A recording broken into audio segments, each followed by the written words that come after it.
Peter Kai, there's a particular kind of fear that doesn't come from explosions or sirens. It comes from silence, the kind of silence that arrives when your phone suddenly stops loading messages, your maps won't update, banking apps freeze, and even the simplest "Are you okay?" can't get through. And in a country built on control, silence isn't just a technical problem, it's a signal. Before we get into this story, if you like calm, high-stakes breakdowns of power, propaganda, and the systems that keep nations running, take a second to subscribe to the channel. It helps more than you think. And if something in this narration hits you, if it makes you rethink how modern control really works, tap like so the algorithm knows this is worth showing to more people. Now listen closely. Because what I'm about to describe isn't just about one outage or one rumor or one set of officials swapping chairs in Moscow. It's about the most important battlefield of the next decade, the ability to cut a society off from itself. And it starts with a question that a lot of Russians and a lot of outsiders can't stop circling back to right now. When the internet goes dark in a capital city, is it preparation or panic? Here's what we know. Over the past few years, Russia has been moving toward a model of selective reality, not only controlling what people are allowed to say, but controlling what they're allowed to reach. That means throttling platforms, pressuring telecom companies, shaping news feeds, and, when the moment calls for it, flicking the switch on connectivity itself. Then, mobile internet disruptions hit major cities. People complain they can't order taxis, can't use delivery services, can't access payment systems the way they normally do. Businesses bleed money in slow motion because modern commerce is basically oxygen delivered through an app. And when that oxygen dips, the first thing everyone does is the same. They reach for a story. Because humans hate random suffering. Humans demand meaning. So the internet stutters, and instantly the rumor machine wakes up. Some voices say it's security drills. Others claim it's a whitelist system where only approved services keep working. And then there's the most explosive claim of all, that outages are not about foreign threats, but about internal ones. A possible coup, a move against the Kremlin, a preemptive measure to stop elites from coordinating. Let me be very careful here. A rumor is not a fact. But in authoritarian systems, rumors can still matter because they expose the pressure points. They reveal what people believe is possible. And when enough people start repeating the same fear, the fear itself becomes a force. So today, I'm going to walk you through 3 layers of this story. First, the Kremlin's pattern of reshuffles and loyalty tests, especially the removal of Sergei Shoigu as defense minister.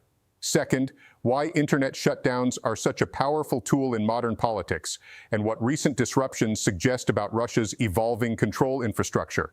And third, the dangerous space where speculation lives, where coup rumors spread, get debunked, and still leave behind a residue of doubt that no fact check can fully erase. And when we're done, I want you to tell me what you think, because this story isn't just about Russia. It's about the blueprint of control that any state could copy. Let's rewind to something that still haunts the Kremlin's inner circle, the day a private army turned toward Moscow. In June 2023, the Wagner Group rebellion, tied to Yevgeny Prigozhin, shocked the world because it did something that rarely happens in tightly managed systems. It made the state look slow. It made the chain of command look uncertain. It made the idea of inevitable power look negotiable. And even though that episode was eventually contained, the lesson wasn't that Russia was immune to internal fracture. The lesson was the opposite. The fracture was real enough to reach the highway. And if you're sitting in the Kremlin, watching a column move and hearing conflicting statements ripple through officials, you don't just remember it. You build systems so it can't happen again, not in the streets and not in the networks. Because the next time a crisis hits, the first battlefield won't be armored vehicles. It will be communication. Who can call whom? Who can coordinate? Who can transfer money? Who can see what's happening? Who can share it? Now move forward to May 2024. President Vladimir Putin removes Sergei Shoigu from the role of defense minister and replaces him with Andrei Belousov, an economist. Shoigu is moved to the Security Council. On paper, reshuffles happen all the time. In reality, in systems like this, reshuffles are diagnostic tests. They reveal which factions are rising, which are being contained, and which people are being repositioned so they can be watched more closely. Shoigu wasn't just any official. He had years of proximity to power, a public profile, and a connection to the war machine itself. Removing him from the defense ministry is not a small adjustment, it's a major signal. Some observers interpret it as a move toward managing resources and efficiency. Belousov as a wartime manager of budgets and production.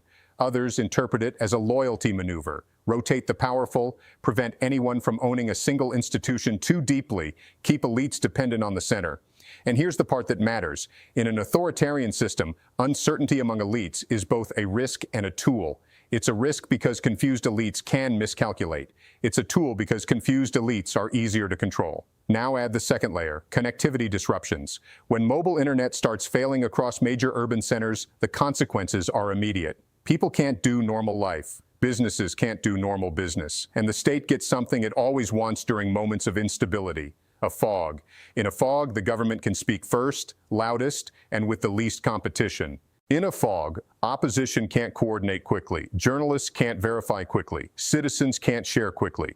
Even if the outage is partial, even if some services keep working, the effect is psychological. People realize how fragile their routine really is. And once people feel that fragility, they become more cautious, more isolated, more dependent. So when reports surface describing outages, complaints, and talk of restrictive systems, like only approved platforms staying accessible, the larger question becomes, is Russia building an internet kill switch that can be used not only against external threats, but against internal political turbulence? And then we hit the third layer, the law. There's reporting that Russia's parliament passed legislation allowing the FSB to order communications to be blocked under conditions set by Putin, even without a formally declared emergency. That matters, because legal authority is how temporary measures become routine infrastructure. Once something becomes routine, it becomes normal. Once it becomes normal, it becomes invisible. And once it becomes invisible, it becomes hard to resist. This is the part where a lot of people misunderstand modern censorship. They imagine it like a wall, a hard block, a clean cut.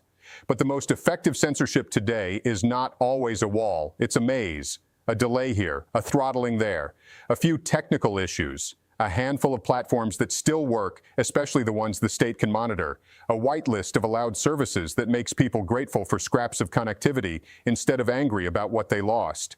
The goal isn't always to shut everything down. The goal is to shape behavior, to teach citizens that connection is conditional. Now this is where the coup rumor enters. There was a wave of claims tied to Telegram chatter that outages were a sign of an imminent coup, supposedly involving Shoigu's clan or factions inside the state.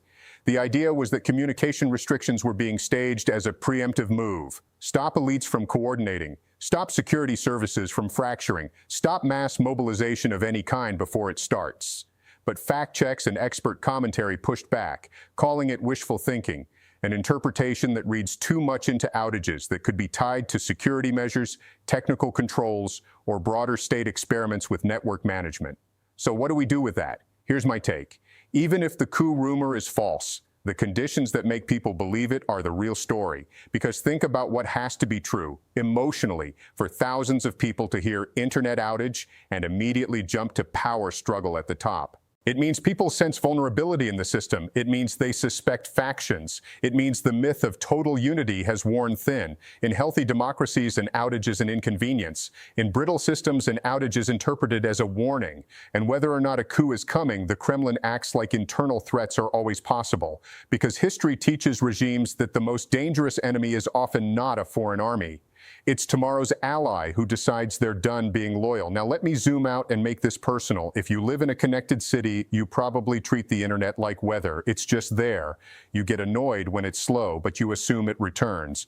But picture living in a place where the internet doesn't feel like weather. It feels like permission. You wake up and your phone is suddenly useless for the things that make modern life smooth. You can't reliably order transportation. You can't reliably move money. You can't reliably confirm where your loved ones are. You can't reliably access independent information. And then you hear a rumor. Something is happening. No proof. No confirmation. Just that phrase. What happens next is predictable. Some people panic. Some people hoard cash. Some people rush to leave the city. Some people decide to stay quiet. And in that chaos, the state gains a strategic advantage, not because it has convinced everyone of a lie, but because it has prevented people from coordinating around the truth. That is why communication control is so powerful. It doesn't need to rewrite reality. It only needs to fragment it. Now, we can't ignore the economic and social cost of this. When connectivity fails, businesses lose revenue, workers lose time, logistics break. The small stuff piles up, appointments missed, deliveries canceled, services stalled, and the more often this happens, the more people adapt. They find workarounds, they stockpile offline tools, they shift behavior. And that adaptation is a quiet victory for the system because it normalizes the idea that basic infrastructure can be withdrawn at any moment. The state doesn't even need to announce it, it just needs citizens to assume it could happen again. And that's how fear becomes culture. Now back to the political chessboard. Shoigu's removal and reassignment, the memory of Wagner, the steady legal expansion of Security Service Authority, and the appearance of connectivity disruptions. These are all pieces that fit into a single pattern, consolidating control by reducing uncertainty for the center and increasing uncertainty for everyone else. For ordinary citizens, uncertainty looks like, will my life work tomorrow? For elites, uncertainty looks like, am I still protected? And regimes survive by making sure that second group never feels safe enough to act independently. So, is Russia preparing for a coup? We don't have evidence that a coup is imminent, and repeating rumors as certainty is exactly how people get manipulated, either by hopeful outsiders or by provocateurs who want to test reactions. But we do have evidence of something else, that the state is building the capability to survive turbulence by cutting lines of communication on demand. And if a government builds that capability, it's because it expects a scenario where it might need it. Maybe it's mass protest, maybe it's military crisis, maybe it's elite infighting, maybe it's the fear of another Wagner-style shock, maybe it's all of the above. And this is where I want to ask you the first of two questions, because your answer tells me what kind of world you think we're entering. Do you think large-scale internet disruptions are mainly about national security, or are they really about protecting political power? Hold that thought, because there's another angle that rarely gets discussed, the psychological effect on those inside the system. When a government uses shutdown tools, it also sends a message to its own bureaucracy and security services, we can isolate you too. It's not just citizens who become dependent, everyone becomes dependent, even powerful people who assume they're above the rules. That is the essence of centralized control. It doesn't just control the population, it controls the controllers. And that's why rumors of elite conflict spread so easily, because people know the system is built on loyalty, and loyalty has an expiration date when stakes rise. Now let's connect the dots to the wider world. Russia is not the only place experimenting with connectivity control. Across the globe, states have learned that the information layer is the fastest way to stabilize or destabilize a population. You can deploy troops, but that takes time. You can issue statements, but those compete with witnesses. You can arrest opponents, but that creates martyrs. But if you shut down coordination, you buy time. And time is often all a regime needs. So when you see a capital city dealing with outages, don't just think of it as tech. Think of it as doctrine. Think of it as rehearsal. And here's what makes this era so unsettling. The same tools that can stop a terrorist attack can also stop an election protest. The same mechanisms that can prevent panic can also prevent accountability. The tool itself is neutral. The intent is not. And intent is the only thing that matters in the end. Now, you might be thinking, if people know the state can shut things down, won't that create backlash? Sometimes yes, but often it creates resignation. Because resignation is what happens when people feel powerless, isolated, and uncertain, especially when daily survival depends on systems they can't influence. That's why connectivity control is so insidious. It doesn't need to be permanent, it just needs to be unpredictable. Unpredictability is the weapon, and in that environment, even a debunked coup rumor can still be dangerous, not because it's true, but because it reveals how quickly society can tilt into anything could happen mode. Let's be honest, that mode benefits the center, because when people believe anything could happen, they stop organizing for change and start preparing for survival.